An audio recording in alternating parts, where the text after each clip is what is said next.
Vous avez été Navy SEAL, mais on vous connaît mieux comme l'homme qui a tué Ben Laden. C'était en 2011, il y a 10 ans après les attentats du 11 septembre. Alors nous allons bien sûr parler de la situation en Afghanistan, mais tout d'abord, et étant donné que ce n'est que votre deuxième interview pour la télévision française, pourriez-vous nous raconter comment les choses se sont passées cette fameuse nuit de 2011, la nuit où vous avez tué Ben Laden? Saviez-vous, étiez-vous sûr que c'était bien dans ce bunker qu'il se cachait? Oui, j'étais sûr à 100% que Ben Laden était là. J'en étais sûr grâce au groupe d'analystes qu'il avait identifié, en particulier une femme qui le traquait depuis déjà une dizaine d'années. 10 ans, elle était convaincante, elle nous a dit où il se trouvait et chaque jour où on s'entraînait, elle disait « c'est là qu'il se cache ». Y avez-vous réfléchi ou est-ce que vous avez agi de façon mécanique cette nuit-là? Oh, j'y réfléchis. On savait qu'on allait quelque part où on risquait de mourir. Et on peut penser librement, individuellement, on est les meilleurs des meilleurs, on est là pour notre esprit. Alors oui, on y a réfléchi, on a accepté la situation, et pas uniquement pour les plus de 84 pays qui ont perdu des ressortissants dans les Twin Towers et sur le vol 93 en Pennsylvanie et au Pentagone. Mais c'était quand même Ben Laden. Quand vous étiez dans la pièce face à cet homme, même en étant formé, même pour un Navy SEAL, j'imagine qu'il y a un instant, peut-être pendant moins d'une seconde, où 1 million de choses vous passent par la tête. Oui, quand on a monté les derniers escaliers pour arriver dans la chambre de Ben Laden, je me disais qu'il allait se faire exploser, mais la question ce n'était pas si j'allais y aller ou non, c'était quand. Et ce n'était pas du courage, il allait se faire sauter, j'en ai eu assez d'y penser, on est là, on n'est pas venu pour rien. Est-ce que vous aviez reçu l'ordre de le tuer? Alors on était dans une mission qu'on appelle une mission de capture mort ou vif. C'est-à-dire que c'est une cible très importante, à haut risque. Alors, il avait environ 1 seconde pour me convaincre de ne pas le tuer, mais il ne l'a pas fait, il a bougé, il ne s'est pas rendu. Je l'aurais capturé si j'avais pu, mais j'ai pensé qu'il avait une ceinture d'explosifs, alors j'ai rapidement analysé la situation et en moins d'1 seconde, j'ai tiré. Quand avez-vous pris conscience réellement que c'était Ben Laden et que vous l'aviez tué? Dès que je l'ai vu, je l'ai reconnu. La seule chose qui m'a surpris, c'est à quel point il était grand et maigre. Mais comme je l'ai dit, il n'était pas prêt à se rendre et il allait se faire abattre. Ce n'est ni le premier ni le dernier terroriste que j'ai tué. Alors c'était juste un terroriste parmi tant d'autres, pour vous? Non, ce que je veux dire, c'est qu'on fait ça tous les jours. C'était ma 417e mission personnellement. On traque Al-Qaïda, c'est notre travail. Et lui, c'était juste le numéro 1 d'Al-Qaïda. Alors, c'était une cible importante, mais la mission n'avait vraiment rien de spécial. C'est ce qu'on fait avec mon équipe. On traque les sales types, on va chez eux et on les tue.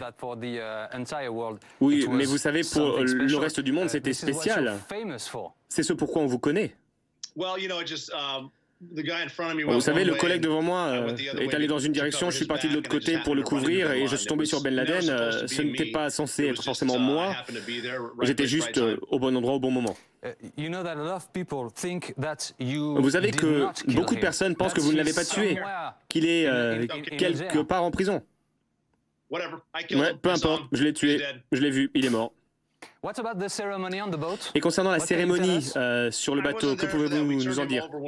Alors je n'y étais pas, on l'a remis à une autre équipe quand on est rentré à Jalalabad en Afghanistan, on l'a montré au commandant McRaven, aux analyses de la CIA et on a envoyé son corps par avion à l'aéroport de Bagram. On a pris un peu plus de photos de lui et les gars des forces de l'ordre ont fait des tests ADN, on l'a ensuite remis à nos collègues de l'armée de terre qui l'ont emporté sur l'USS Vinson et il a été jeté par-dessus bord. Robert O'Neill, j'aimerais à présent aborder la situation en Afghanistan. C'est un pays que vous connaissez très bien, vous y êtes allé plusieurs fois. Il y a 2 jours environ, un attentat a été perpétré à l'aéroport et a tué 13 de vos collègues Navy SEALs, des dizaines de civils également. Quelle a été votre réaction quand vous avez appris la nouvelle? Alors quand j'ai entendu ce qui s'était passé, j'ai d'abord été très triste, parce que c'était prévisible, c'était inévitable, c'était injustifié. Alors j'étais triste d'abord, et quand le nombre des victimes est arrivé à 13 Marines, Navy et soldats, ça m'a vraiment brisé le cœur, parce que ça aurait pu être évité. Voilà ce qui se passe quand on laisse les politiques prendre des décisions. Les avocats et les politiques ne devraient pas faire la guerre, c'est réservé aux combattants. Et nous l'avons vu venir, nous savions que ça allait arriver, et c'est vraiment très dommage, c'est une tragédie, ça m'a brisé le cœur, ça m'a vraiment fait pleurer. Vous dites que c'était évitable et que les politiques ne devraient pas prendre ce genre de décision, mais les politiques n'étaient pas sur le terrain. Alors comment ça s'est passé, à votre avis ? Les politiques ont décidé qu'on devait quitter l'aéroport de Bagram. C'était la plus grande erreur dans toute l'histoire des combats modernes. Et dès qu'on a quitté l'aéroport de Bagram, on a retiré l'armée de terre, on a retiré les forces armées, on a retiré la marine, on a laissé quelques personnes à l'aéroport international Hamid Karzai. Le premier venu avec un demi-cerveau aurait pu prévoir ce qui s'est passé. Malheureusement, les politiques sont des imbéciles. Et malheureusement, à cause de ces personnes en costume, il y a eu beaucoup de victimes. 13 familles ont reçu un message qui a bouleversé leur vie à jamais, parce que les gens en costume ne savent pas ce qu'ils font. Alors pourquoi quitter l'Afghanistan était une aussi mauvaise décision ? Alors, quitter l'Afghanistan, ce n'est pas forcément une mauvaise décision. J'aurais fait la même chose. Je pense qu'on aurait dû partir en 2005, mais on n'a pas besoin de soit être là, soit partir. On doit garder une présence sur le terrain. L'aéroport de Bagram aurait dû rester sous notre contrôle pour toujours. On n'aurait jamais dû l'abandonner. On aurait dû garder l'aéroport de Jalalabad pour toujours, mais il n'y a pas besoin d'avoir des patrouilles qui circulent pour essayer d'offrir la démocratie à des personnes qui n'en veulent pas. On aurait pu garder une présence sur le terrain. Et, vous savez, on va devoir négocier de toute manière, que ça nous plaise ou non. Les talibans auraient été présents à la table des négociations, mais il faut des règles et il ne faut surtout pas commencer par retirer l'armée. C'est une des pires décisions prises. Je suis choqué vraiment qu'il n'y ait pas eu plus de personnes renvoyées ou qui aient démissionné sur ça. C'est une insulte contre toutes les personnes qui se sont battues dans ce pays, et je ne parle pas seulement des Américains, je parle de toute la coalition, les Français, les Américains, les Britanniques, les Allemands. Toutes les forces sur le terrain devraient se sentir insultées. Ce ne sont jamais les soldats qui perdent la guerre, ce sont les politiques, c'est le gouvernement. Anthony Blinken a déclaré aujourd'hui que 300 ressortissants américains doivent encore être évacués de Kaboul. Pensez-vous que les soldats parviendront à le faire en toute sécurité ? Et je rappelle à nos téléspectateurs que les Américains doivent avoir quitté le territoire mardi, ils partent mardi. Oui, alors je ne pense pas qu'on puisse le faire en toute sécurité maintenant, mais c'est possible de les évacuer. Oui, on peut le faire, les forces de la coalition peuvent le faire.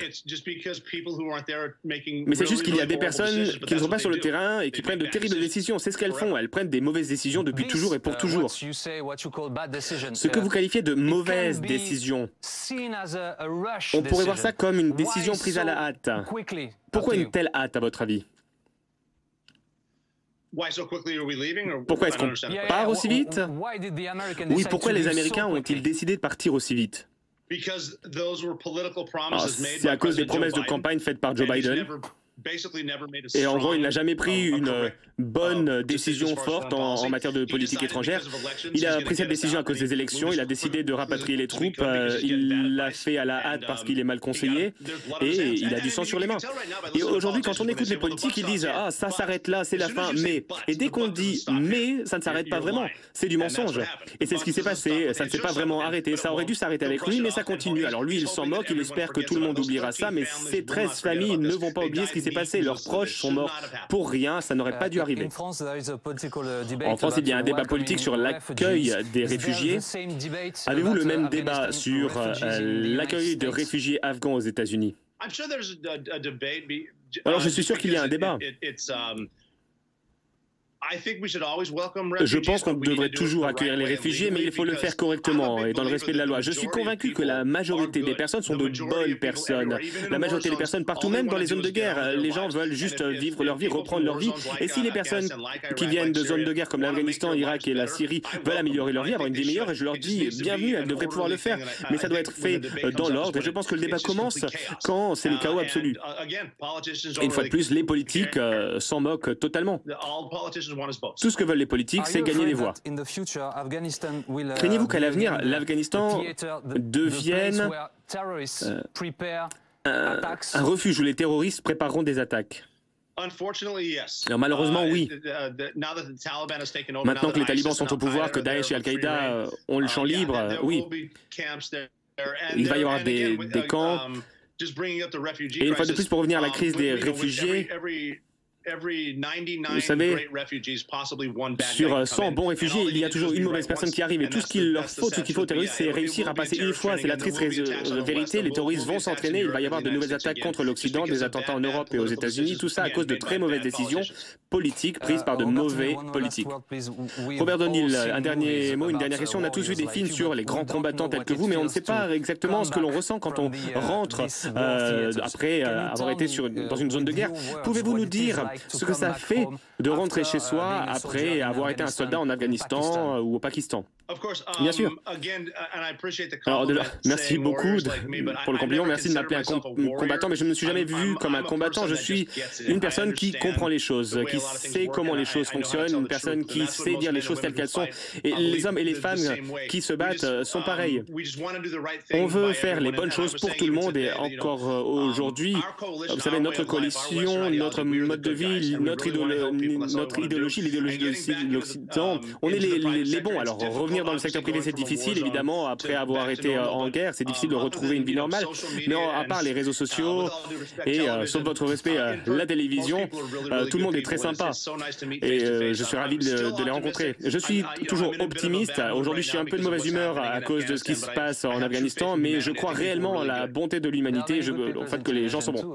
Il y a des personnes sympas à la télé également, hein.